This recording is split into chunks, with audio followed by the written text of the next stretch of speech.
काम दोवें मियाँ बीवी इत्थे सफाई करनी है। मैं पिछले टाइम करनी वो पहले टाइम किराए का मकान है हस्पताल च इत्थे सफाई करने दोने जी असीं। एक पहले टाइम का 2 बजे तो लैके 8 बजे तक, एक शाम 8 बजे तक ते 2 बजे तो लैके घर किराए का पूरी नहीं पैंदी ते बिल आया है घर का। बड़े परेशान गरीब बंदे हैं।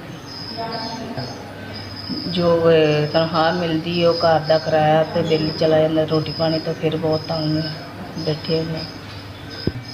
किसी वक्त हॉस्पिटल तो घर बहुत दूर है तो किराया भी नहीं होंदा, टुर के ही आईदा।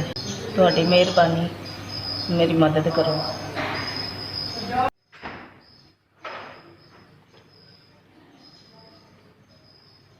XVS आपकी मेहरबानी, शुक्रिया, आपने मेरी मदद की।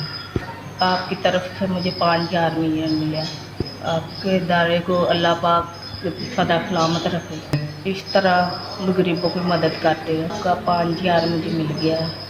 आपके इदारे की बहुत शुक्रगुजार हूँ। आप अल्लाह पाक आपको फिर दे, तरक्की दे, आप गरीबों की मदद और भी करें। XPS का बहुत शुक्रिया, आपने मुझे 5000 रुपया दिया, आपकी बहुत मेहरबानी। इन पैसों का मैं घर का राशन डलवा लूँगी, मेरा को टाइम आसानी निकल जाएगा। आपकी टीम का बहुत बहुत शुक्रिया।